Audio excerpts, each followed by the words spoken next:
मौका मिला है कि वो अपने विधानसभा में जिसको समझती हो कि ये सबसे बेहतर है उसको वोट देके उसका बटन दबा के उसको कामयाब करके भेज सकती है। इसी कड़ी में उत्तर प्रदेश के नगीना से वहां के दलितों, पिछड़ों, मुसलमानों, आदिवासियों ने और किसान मजदूर लोगों ने मुझे वोट देके लोकसभा में भेजा। और जब मैं लोकसभा गया, जब जब कहीं भी पूरे देश में किसी की मॉब लिंचिंग हो, किसी के अधिकारों का हनन हो, वक्फ के खिलाफ कानून बने या कहीं भी कोई जुर्म जाती हो, हम लोग उसका डटकर मुकाबला करते हैं। आज मुझे आपके बीच आने का मौका मिला और इसके लिए मैं भाई इरफान का बहुत बहुत शुक्रिया अदा दिल से करता हूं कि इरफान भाई ने ये अवसर पैदा किया। लेकिन आप जानते हो कितना दर्द है इस सीने में। आपको याद है जमा मस्जिद की वो सीढ़ियां, जब एनआरसी का आंदोलन चल रहा था, आपको याद है? आप लोग भूल गए हो? बताओ। जब मुसलमानों की वोट लेके उनकी वोट से बने रहनुमा ठंड में, सर्दियों में घर में घुस गए थे और हमारी माए बहनें साइन बाग बना बना के सभी जगह आंदोलन कर रही थी। मैं बिहार में भी आया था, सब्जी बाग बना था, कई बाग बने यहाँ पटना में, मुजफ्फरपुर में। और मैं उस समय वोट मांगने नहीं आया, आपको एहसास कराने आया था, बताने की कौन आपका अपना है, कौन आपके लिए पराया है। मुझे मौका मिलेगा तो जहां आपका पसीना पड़ेगा वहां खून देने का काम करूंगा। मेरी बात को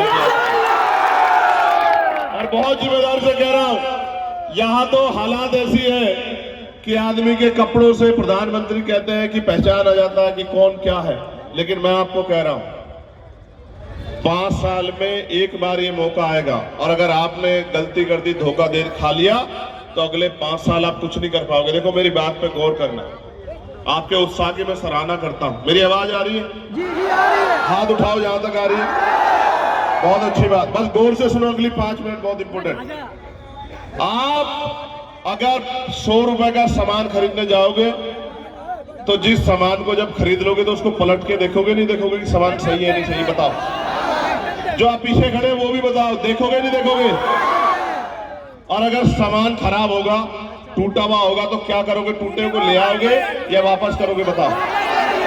बहुत अच्छी बात, यानी कि आप पैसे की अहमियत को समझते हैं और आप समझदार। 100 रुपए का सामान खरीदोगे, सामान नकली है, टूटा हुआ है, पैकेट फटा हुआ है तो वापस कर दोगे। लेकिन 5 साल में करोड़ों रुपए से कीमती जब वोट डालने का मौका आता है तो कभी इसको कभी उसको डाल आते हो और फिर कहते हो कि हमारी हालात नहीं बदल रही, हमारी सड़क नहीं बन रही, हमारे यहाँ बिजली नहीं आ रही, हमारे स्कूल नहीं बन रहे, हमारे कॉलेज नहीं बन रहे, हमारे उद्योग धंधे नहीं लग रहे, हमारी यूनिवर्सिटी नहीं बन रही। क्यों लगेगी भाई? आपने अपनी वोट तो ऐसे आदमी को दी जिसके आपके अधिकारों से, आपकी परेशानियों से कोई ताल्लुक ही नहीं। 100 रुपए की कीमत समझते हो और बाबा साहब अम्बेडकर ने करोड़ों रुपए से कीमती जो वोट का अधिकार दिया है, जो इतना ताकतवर है कि जिसको चाहे हो इंची टेप थोड़ी लेके बैठे ले, आसमान में बिठा दो, जिसको चाहे जमीन पे पटक दो। इतनी ताकतवर चीज जो आपको वोट के रूप में देके दी है, उसकी अहमियत नहीं समझते भाई। अगर आप वोट की अहमियत समझ जाओगे तो मैं लिख के देता हूं कि आपकी तरफ आंख उठाने से पहले 1000 बार सोचना पड़ेगा। और आज मजलूमों के क्या हाल है मैं आपको अभी का बताता हूं। मैं आ जाता आपके बीच में 2 घंटे पहले, लेकिन दिल्ली में एटीसी के सॉफ्टवेयर में कोई दिक्कत हुई, 2.5 घंटे फ्लाइट नहीं उड़ी और मैं तरसता रहा कि 1 मिनट की जल्दी से ठीक हो जाए तो मैं अपने भाइयों के बीच पहुंच जाऊं। ये झारखंड का बॉर्डर है ये। और जब वहां मैंने आपको ऊपर से देखा तो मेरा दिल खुश हो गया कि अब चाहे कुछ हो जाए, मैं उनके बीच में चला जाऊंगा। वो बहुत देर से इंतजार कर रहे हैं। लेकिन सुनो, एयरपोर्ट में मुझे एक भाई मिला, कुशवा समाज का, मुझसे जय भीम करने लगा, पूछने लगा भैया आज बिहार जा रहा हूं? मैंने कहा हाँ।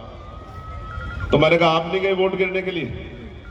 तो बोला भैया परिवार यहीं रहता है, एक बार जाऊंगा, फ्लाइट से जाने की हैसियत नहीं है, ट्रेन से जाऊंगा तो कई 2-3 दिन लग जाएंगे, तो जो तनख्वाह मिलती है, रोजगार मिलता है वो कट जाएगा, तो मेरे बच्चों का पेट भूखा रह जाएगा। उन नेताओं को तो कोई फर्क नहीं पड़ता जिनके मैं वोट डालने जा रहा हूं। और आपका प्रत्याशी वहां है नहीं जहां मेरा विधानसभा क्षेत्र, अगर आपका प्रत्याशी होता तो मैं जाता। तो मैं आपको एक बात बता रहा हूं, इलेक्शन कमीशन ये कहती है कि हमने व्यवस्था की है कि एक आदमी का वोट पड़ जाए। कैसे पड़ जाए गरीब का वोट, जो यहां से अपना पेट पालने के लिए दूसरे प्रदेशों में गया? आप नहीं मानते कि सबसे ज्यादा मजदूर यहीं से जाता है। मानते हो नहीं मानते हो? और ये वही मजदूर है ना कोरोना काल में जिसके लिए इस सरकार पे जो वर्तमान में यहाँ है एनडीए की और केंद्र में, उनके पास जब लॉकडाउन लगा कोरोना काल में, ना बस थी, ना ट्रेन था, ना रोटी थी, ना पानी था। यही सरकार है ना। जब आपकी बारी आती है तो इनके पास ना बस है, ना ट्रेन है, ना रोटी है, ना पानी, ना सर ढकने की जगह है। और जब इनका समय आता है, ये वो समय है कि नेता आपके पैरों में है। जब रिजल्ट आ जाएगा तो वो समय आएगा आपको एक एक काम के लिए इनके दरवाजों पे जाना पड़ेगा और इनके दरवाजे बंद हो जाएंगे। मैं आपसे कह रहा हूं, ये इरफान मेरा भाई, मैं भीम आर्मी के नौजवान साथियों से कहना चाहता हूं, आप ये मत समझना कि इरफान लड़ रहा है, आप ये समझना कि चंद्रशेखर आजाद लड़ रहा है, हमारा भाई। और इस बात को दिल में रख के और जाना, जहां से वापस जब लौटना तो घर मत जाना। ये याद रखना कि जो जुल्म, जाति, अन्याय, अत्याचार और जो बेबसी, गरीबी, लाचारी में हम लोग जी रहे हैं, इसको बदलने के लिए हमें मौका चाहिए। और लोकतंत्र में वो मौका चुनाव के रूप में आता है। हमने जितने जुल्म सहे, जो हमारे मन में पीड़ा, हमारी बात रखेगा कौन? हम लाखों लोग मिलकर विधानसभा में जाके नहीं रख सकते। कौन रखेगा? वो नुमाइंदा जिसको हम लोग भेजेंगे। और अगर हम अपनी वोट को, जैसा मैं आपसे कह रहा हूं, बांटेंगे नहीं, जिम्मेदारी से वोट करके और अपना नुमाइंदा भेजेंगे, तो आपको रोज सुनने को मिलेगा कि विधानसभा में आपके क्षेत्र के अधिकारों के लिए कोई लड़ रहा है। तो यहां से घर मत जाना। हम 8 घंटे पेट पालने के लिए काम करते हैं, मगर कहा गया है बाबा साहब अम्बेडकर द्वारा कि आदमी भूखा रह सकता, अपमानित होकर नहीं रह सकता। तो अगले 3 दिन का समय आप पे बाकी। 9 में जोर सब खत्म हो जाएगा। आज 7 है, 9 में खत्म हो जाएगा। 8 और 9 2 दिन है। अगर सच में मुझसे प्यार करते हो तो हम रोजे भी रखते हैं, हम उपवास भी करते हैं। तो 2 दिन को इस तरह जियो कि ये 2 दिन आपसे कोई छीन ना पाए। घर घर जाके मेहनत करो और चुनाव चिन्ह छीन लिया यहाँ, हमारा चुनाव चिन्ह छीन लिया यहाँ, और चुनाव चिन्ह छीन के हमें ये चुनाव चिन्ह दे दिया। लेकिन ये नहीं जानते हैं, सुनो, ये नहीं जानते कि हमारी तंजीमें कितनी मजबूत है। ये नहीं जानते हैं। ये निशान छीन सकते हैं आपके दिलों में जो प्यार हम लोगों ने मेहनत करके, मैंने, इरफान भाई ने, जोर में, उसको नहीं छीन सकते हम लोगों से। ये मोती की माला छाप जो है, ये इरफान भाई को पहना देना 11 तारीख में वोट के आधार पर। बटन दबा देना मोती छाप का। और ये जब बटन दबाओगे तो पता क्या होगा? ये अलादीन का चिराग बन जाएगा। 8 नंबर पे है, ये अलादीन का चिराग बन जाएगा। कैसे? इसको आपकी आशीर्वाद से इतनी ताकत मिलेगी कि जब जब आपकी तरफ कोई मुसीबत आएगी तो ये सीना तान के आपके आगे खड़ा हो जाएगा। मेरी बात क्या है?